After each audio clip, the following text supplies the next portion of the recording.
Hey everyone, welcome to another edition of the Ratitude podcast. So today what I thought I'd do is just talk a little bit about what's been going on in my life externally, but more so internally and what's coming here in the future because I'm really excited about it. We are creating something I'm calling NeuroTantra. That sounds like a pretty cool name, NeuroTantra, like neuroscience, Tantra. We don't really know what that is. And that's the point. In my journey, I have gotten quite involved moving from being a chemical engineer for Exxon for 25 years and then giving up that whole career and becoming a college track and field coach at Pepperdine University. And I did that for 14 years. I wish I would have had greater success there, but unfortunately, I couldn't ever get the purse strings loosened to get some money into the program and scholarships in the program. And I really, really wanted to win really badly. That's why I was there, and it just wasn't looking like it was going to happen. But along the way, something really amazing happened because I had this idea, because I tried everything I could possibly come up with. You know me, I'm a pretty creative guy as far as being able to raise funds. Turned out people didn't want to give money to Pepperdine because it's a, quote, rich school. Unfortunately, it just didn't come to our program. But anyway, everything is meant to happen exactly the way it was. And a neighbor of mine knew of my struggles and suggested hypnotherapy. And I thought, hypnotherapy, I had done that once before. It was actually at a Exxon Christmas party. They had an entertainer, a hypnotist there. And I volunteered to ask for volunteers. I raised my hand. There was about 20 of us that volunteered, wanted to be hypnotized. And so we came up there, all 20 of us, and this hypnotist asked us a bunch of questions, kind of one by one, and he weeded us out till there was just 4 of us left. These are the 4 that are most hypnotizable. I was one of the 4. There were 2 men, including myself, and then 2 women. So then he started this process. And as I recall, the 2 men, we were sitting down and the women were behind us. And he started kind of doing his thing. And, I was trying to kind of go, because I didn't know anything about hypnotherapy at that time. I thought you kind of fall asleep and I wanted to be hypnotized. I wanted to see what would happen. And I'm getting kind of drowsy. And then as he's getting ready to put us into the last stage of hypnosis, and I don't know what he said, but he did his 5, 4, 3, 2, 1. And then he came really close to me, to my ear, and he snapped his fingers and he said, "Just go along with it." And I go, this isn't real. Just go along with it. I thought he was going to really hypnotize me, but he didn't. He just asked me to go along with it. And I guess that's the difference between a hypnotist and a hypnotherapist, because what I do is not that at all. But that was my memory of it, was just go along with it. It's fake. It's not real, blah, blah, blah, blah, blah. So when this neighbor told me you ought to try hypnotherapy, I was a little bit suspicious. But one of the things I always remember going along the 101 freeway through the San Fernando Valley around Reseda, there's a sign there that says HMI Hypnotherapy School. It's just always caught my eye for like 30 years driving along that way. This neighbor told me that there's a really kind of popular, famous hypnotherapist in Malibu, and I ought to go see her. Her name is Barbara Carey. And I went, and it was an amazing experience. I ended up doing lots of sessions with her. In fact, I did a few years with her for my personal benefit, but she told me about HMI, and I remember the sign on the side of the road. She said they have a sports track.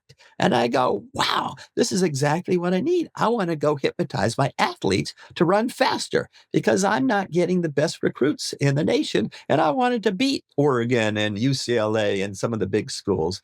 I wanted to be competitive because Pepperdine was a Division I school. And so I went to I guess an open night where they do some hypnotherapy, and then they try to sell you on their school. And they said they had a sports track. I don't think I ever discovered a sports track, but it was kind of cool.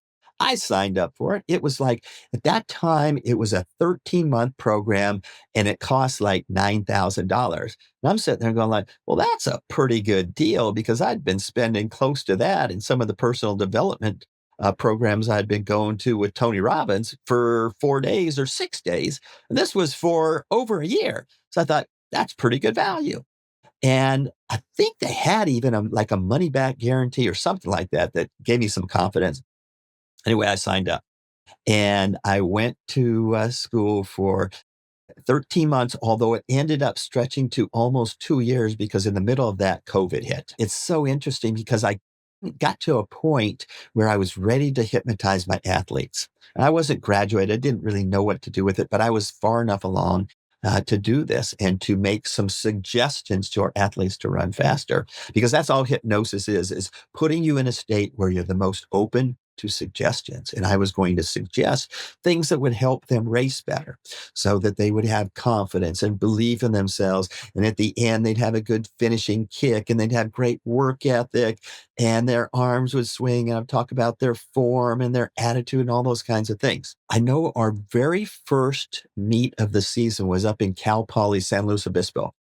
And we were staying at a courtyard by Marriott. And in those courtyards, the downstairs level, they have like a big buffet restaurant area where lots of people go.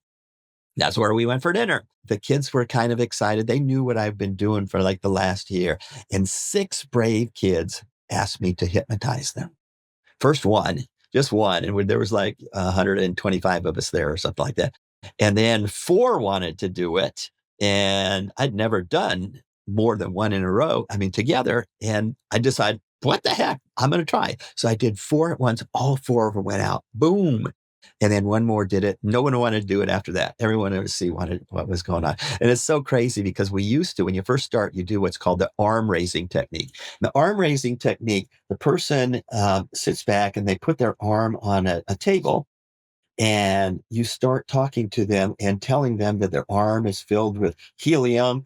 And before they know it, their arm is going to start raising and there's nothing they can do with it. And literally it takes between 5 and 15 minutes to go, but people's arms start raising. It's crazy. I think it's worked 99 out of 100 times. I don't use that technique any longer, but when you're first starting out, that's what you use. When it gets about here, close to your face, you push or you point them right in the middle, like in their third eye, and you snap your fingers and you'll deep sleep. Even though it's not sleep, that's the process. So these 6 kids, I hypnotized them. And the next day, all of them set huge personal records. I believe we had 3 school records. I was excited. I thought, this is it. I'm just going to hypnotize all my athletes. Unfortunately, on Monday, my athletic director called me into the office and he said, I heard what you did Friday night. I said, yeah, I was so excited about it. The kids did great, blah, blah, blah. And he looks at me, he goes, you can't do that. I said, what? He says, you can't do that. We're a Christian university and you were playing God. Don't ever let me see you doing that again. Uh, life always happens for a reason. And this was true again. Shortly after that, I think I went into my internship and it was right when COVID was starting.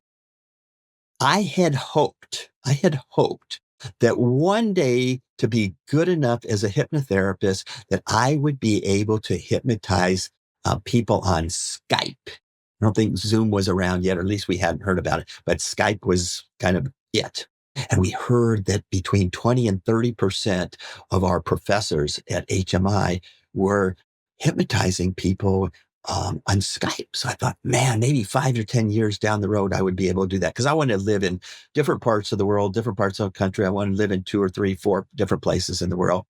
And so that was my dream. Well, for my internship, normally for your internship, you do, I forget how many hours, 100, 200, 300, 500, I can't remember. But in HMI's school, our facility, they had little offices set up for the graduates or those going in internship. And then you did pro bono work. So maybe 2, 3, 4 times a week, you'd have 1, 2, 3 clients that would come in, and that's how you got your internship hours. But right when my internship started, COVID hits, and there's this new thing called Zoom. And so we all got a little class in how to do a Zoom hypnotherapy session. And I go, this is cool. I'm going to do this. We don't know if it's going to work, but I'm going to do it. And so I just posted on Facebook that I'm looking for 7 practice clients. And within an hour, 56 friends from all over the world said, I want to do hypnotherapy with you. It was at the end of track season, so I had the whole summer free. So I took them all on. And literally, I did it 7 days a week. I had two or three clients in Europe, then two or three clients in the Americas, and then two or three clients in Australia and Asia. And I just did them. I had like 8 plus or minus clients every day, 7 days a week. And at first, it was a little bit crazy, but it kept working. Boom, deep sleep. It kept working even on Zoom. And I was so excited. But kind of the amazing thing is that these clients had so many issues. I believe we've got a list of, I think, 156 ailments, phobias, situations that people could really use hypnotherapy for, where it's, I believe, the highest percentage of success rate comes from hypnotherapy. And I took on all of them, including a dog in Australia to stop barking. And it worked. So cool. It was so cool. But I had this amazing internship. In fact, when I graduated, they told me I had more client hours in our internship than anyone in the, at that time, 54-year history of HMI, because previously everyone was doing them, in our little offices on campus. So it gave me a really, really good basis. And then, of course, I got involved with the Joe Dispenza world. Joe Dispenza, by the way, graduated from HMI also in the Atlanta office when they had that facility. And I got involved with neuroscience because of my chemical engineering degree. And then even when I became a coach, I got involved with the science of it. I'm kind of a science math kind of person, and all this, kind of out there stuff, enlightenment and awaken. I wish I could get there, but I'm not there yet. I'm working my way there. I have experiences, but it's not like a continuous thing like a lot of my friends have channeling going on. There's all sorts of cool things happening. And so I became one of Joe Dispenza's corporate trainers. He handpicked me and a few other people, and created a company called NeuroChange Solutions, where we teach a kind of basic neuroscience for people in corporations. And of course, he finally allowed us to teach it to what we call open. And that's where my programs that I've taught in Thailand and Vietnam and Croatia and Greece on yachts, cruising through the islands, and planning on future ones in the Philippines and Bali and in Egypt.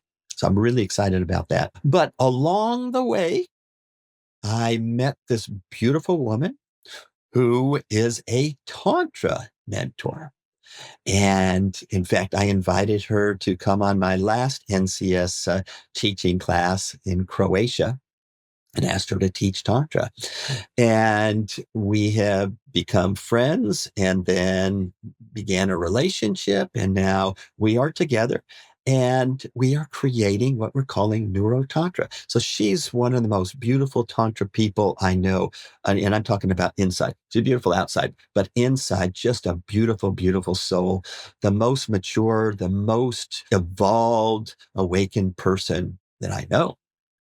And it was so interesting because shortly before meeting, saw a post online that was the definition of a conscious relationship. And I remember a couple relationships ago, kind of post-divorce, I had about a 5-year period where I was dating. I was doing what I should have done when I was a teen in my 20s, but I didn't do because I was too afraid to talk to girls. And so I was doing this in the last 5 years or so, looking for the right partner to spend the rest of my life with. So it was so interesting because I didn't know much about Tantra, although I went to a Tantra workshop thinking it was just a meditation workshop. I didn't really know what it was. A friend recommended it. I was in Bali on the way back from one of my NCS trainings in Vietnam and Cambodia. And I stopped in Bali because I've never been there. I thought it would be kind of cool to go. And I had a couple of weeks before I needed to get back. So I went there and decided I wanted to do a meditation. I didn't realize Tantra is meditation. It's not the I thought meditation was simply you sit there and close your eyes and do something like this and try to stop your thoughts from happening. I've never been able to do. Oh, by the way, about a month or so ago, in Florida, we took a transcendental meditation 4-day class. And it's really cool. It's not, and this is what the Beatles did back in, I think, the late 1960s or 70s, kind of later part of their career. They went to India and met up with this guy, Maharishi, I think so. Yeah, in fact, he started his first school in the Western world here in Santa Barbara in Francisco Torres Towers at UCSB, which is a dormitory now. But I think they lasted only like a year or two, and then they moved to Fairfield, Iowa, where there's a university there now that's probably 30 years old. You can go there to get all sorts of degrees, including transcendental meditation. Anyway, we do this meditation twice a day. It's 20 minutes, and the teacher instructor gives you a mantra, and you just repeat this mantra, and then you transcend whatever's going in your life. And it's a really peaceful, beautiful experience that I don't think I've missed my twice a day since it began. So that's kind of cool. Getting back to the story, um, the idea of Tantra and meditation, I didn't realize what Tantra was. I learned about it. And quite truthfully, 90% of it is maybe a different approach to a lot of the inner work I've been doing. There's a lot of shadow work. There's inner child work. There is dealing with your wounds, your childhood wounds, all this stuff that a therapist can help you with, or books can help you, their experience can help. Tantra has process for them in their meditation process, and they're very, very beautiful. Some people think of Tantra as this sexual thing. And what I learned is that there's kind of like three different kinds of Tantra. There's a red level, which is very sexual. And I don't think that's necessarily even Tantra, or at least the way it was conceived to be. There's a pink, and then there's a white level. The pink level incorporates some sensuality of it, but the primary focus is really to develop you as a person, to address all those wounds and to mature, and that you mature in 7-year increments, 1 to 7, 7 to 14, 14 to 21, 21 to 28, 28 to 35. I was good at math. And in each one, there's certain development that has to occur. And then oftentimes, well, most people miss that development of whatever they're supposed to get in that 7-year period.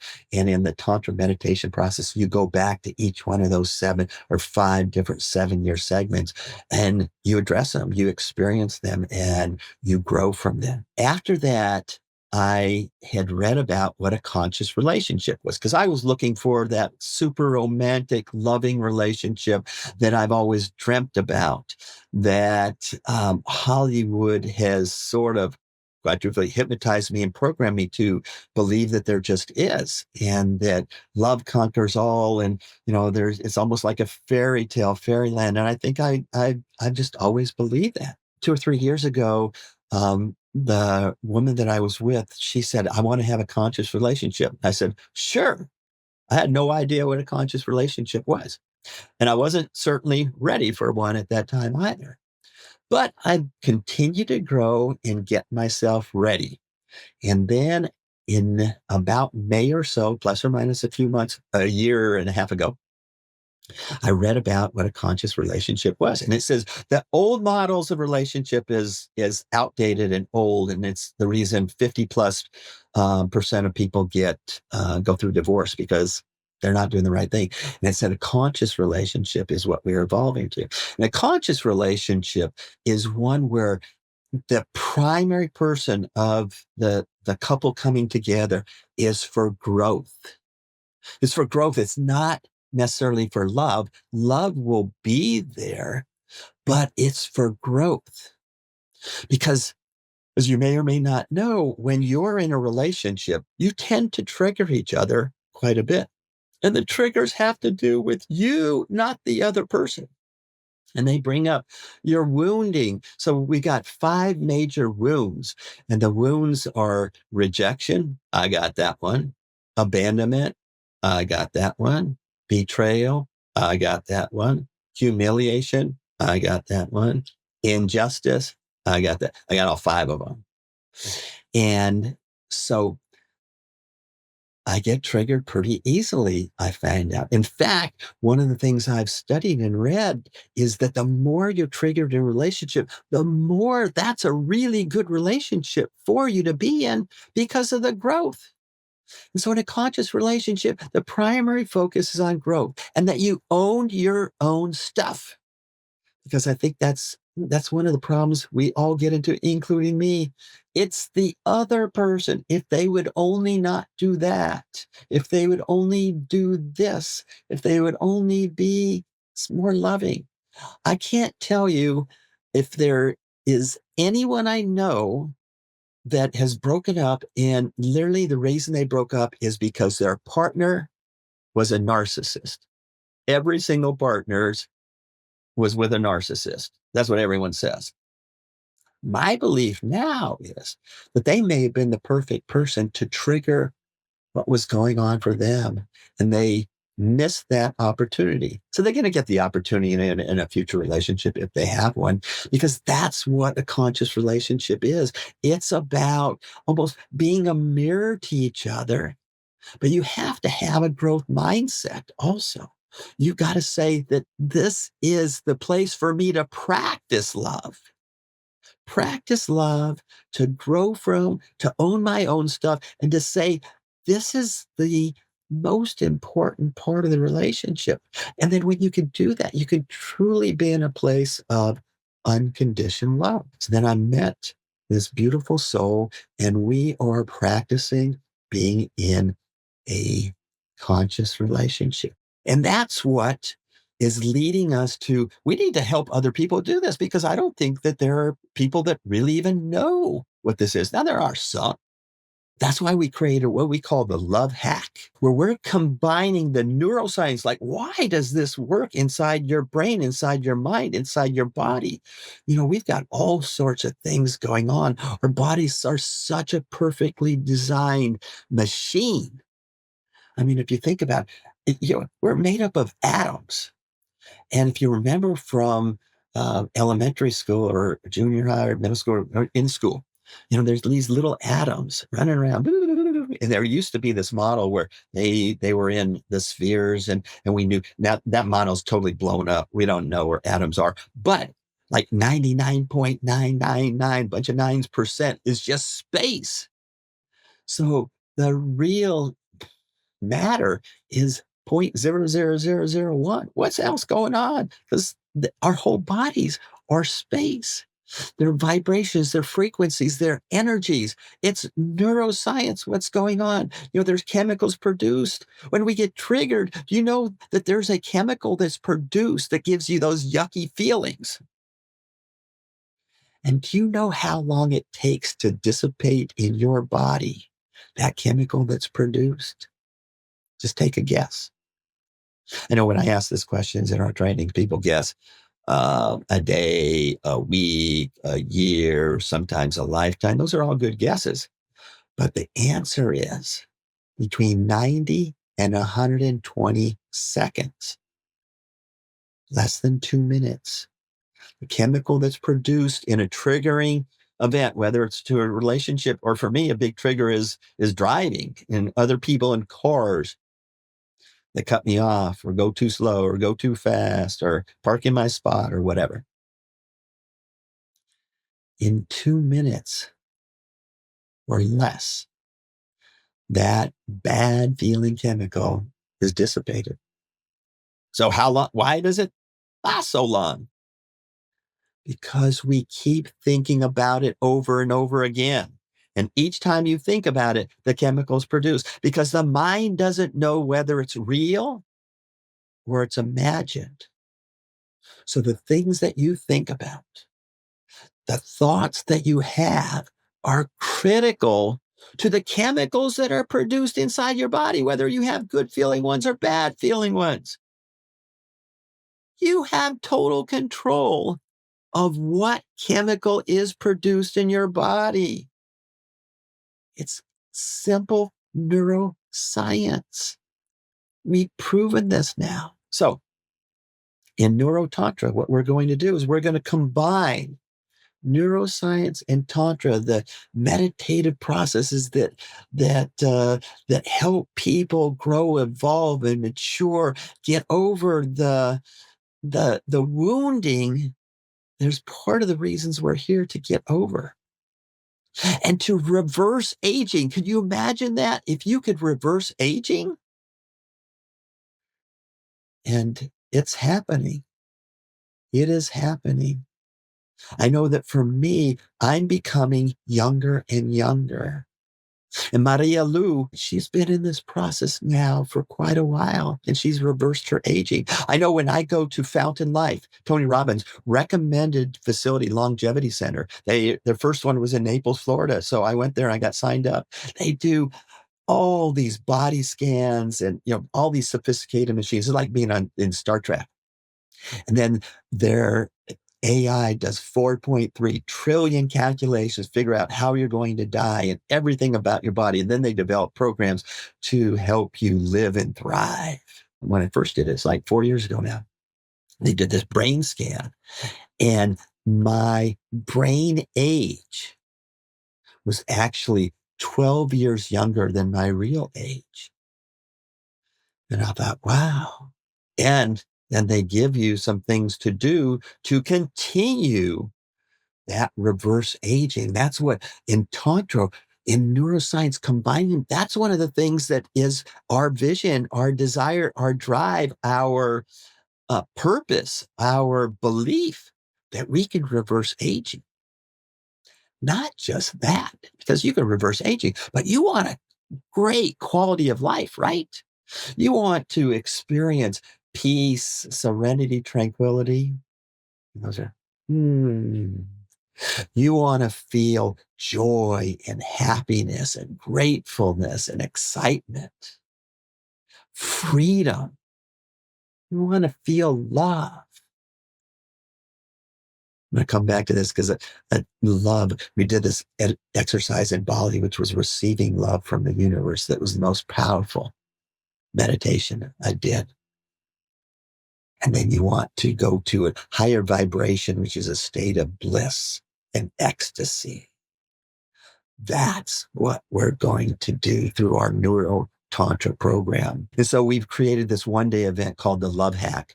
We're going to have one October 12th in Naples, Florida, that we invite you to. It's not expensive. I think we're going to have one probably here in California, probably the first weekend in December. It kind of goes on with an event we're doing, becoming a better speaker through the speaker program that Paul Getter, who's become our mentor in speaking and in event creation and book creation. Amazing guy. He's the digital marketing nerd, the person that helped Les Brown, Bob Proctor, Grant Cardone, Ty Lopez, several people really create some big programs and events and impact millions of people. And truthfully, that's what we are desiring to do, is to impact millions of people through our Love Hack, through our NeuroTantra, and this new company, LLC, that we're creating, which is the SacRAD Institute. For those that know me, everything is rad because my last name is Radnody. So it started with, what did it start with? Ratitude. I think I coined the word ratitude when I was just starting work at Exxon for our track team, and I've used it ever since. But then the kids started calling me Coach Rad. In high school, I was called Sweet Rad. And then I joined an MLM called Live. It became Living Rad. And I added in Loving Contagiously. And then HypnoRad has been born. One of my friends oftentimes comments on my social media posts, that's radtastic, all sorts of plays with the word rad. And how about we just recently came up with SacRAD? Get it? I think it's really cool. It's SacRAD. So we're forming a new LLC called the SacRAD Institute, where we're going to teach the Love Hack one-day program. We've got a 4-day journey called the SacRAD Journey.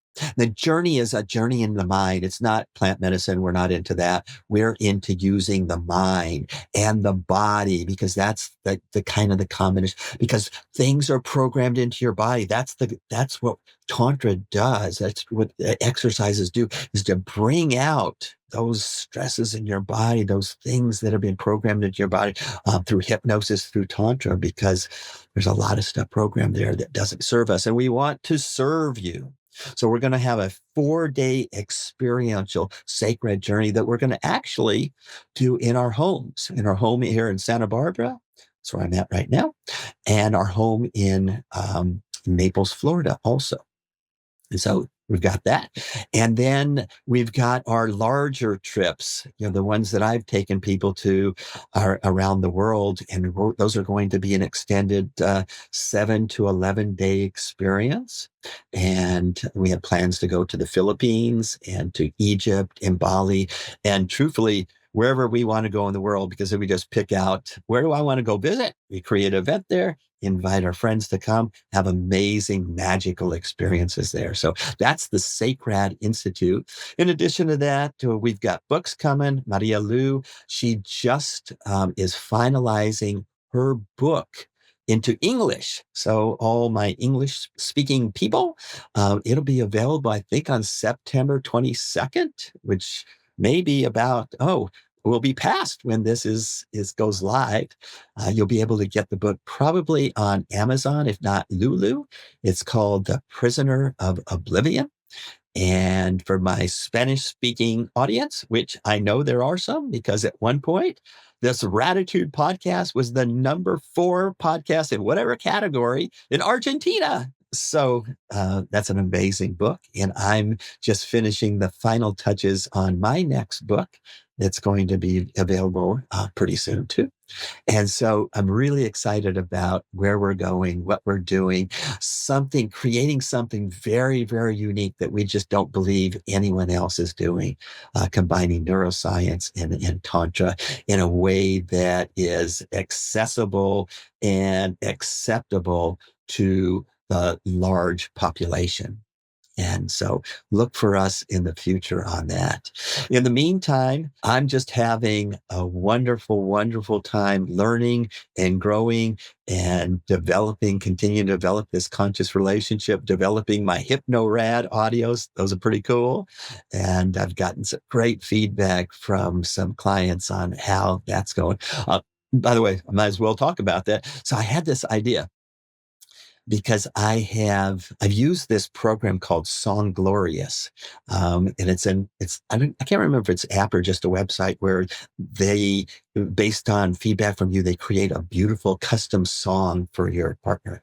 And it's what an incredible process. But I thought, wouldn't it be great if I could create some short little hypnosis sessions? Not really hypnosis. It's more like a meditation, like 5 to 7 minutes, but it would be customized. So we can go online and YouTube or Google, motivate me. And, there's some good Les Brown ones or Tony Robbins ones or other people ones, but they're very generic. What about if you could have a custom audio just for you?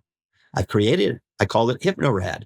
So you go to my page and you fill out some questions so that I understand what you want to change in you, what you want suggested to do. Then I create a custom audio for you and send it to you. And then, because it's not traditional hypnosis, it's just 5 to 7 minutes. What I suggest people do is you listen to it at least once a day, morning or night, when you're close to that alpha state, for at least 21 straight days. And therefore, you can program that into your body, into your subconscious, and you can make real change instead of like what we mostly do is go to an event and we take notes and we have the action items and we're going to change. And a month later, we go, oh gosh, why did nothing change? Because we're programmed in our subconscious. So as part of what I'm doing is in our sessions, I'm going to include the important things at the end and hypnotize you to put the key learnings, things you want, the things that serve you, that benefit you, that are going to make you a better person into your subconscious for those that are open to that. That's going to be part of the process. It's part of the reason I took this circuitous path to become a hypnotherapist. And hypnotherapist isn't causing people to run around like a chicken with its head cut off or quack like a duck. That's a hypnotist. I'm a hypnotherapist, and we have an oath to do no harm, to do good, to serve the client, just as a doctor would with their Hippocratic oath.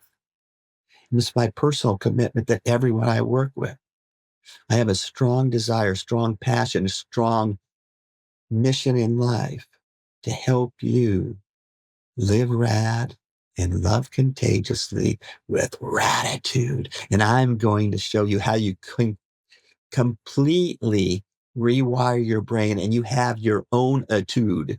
So if your name is Sally or Mark, you have Sally-itude or Mark-itude or whatever creative words we can come up with, because creating juicy and delicious names for different things just help you become more puffy. They help you get more excited. They help you integrate into your body. That's what we're trying to do. So you make long and lasting changes in your life that you choose to do. This is about you. It's about you so that you can serve the world better, so that you can become more, so that you can give more. One of my new friends, his name is Ashok. He's one of the speakers at Speakpreneur. He's got a foundation. He says, make more, give more. And that's a pretty cool thing too, because he's doing some amazing things. He's helping people make money, but to give more, to serve people in Africa and in our country and other countries and make this world a better place. And through my gratitude foundation, that's what we want to do too.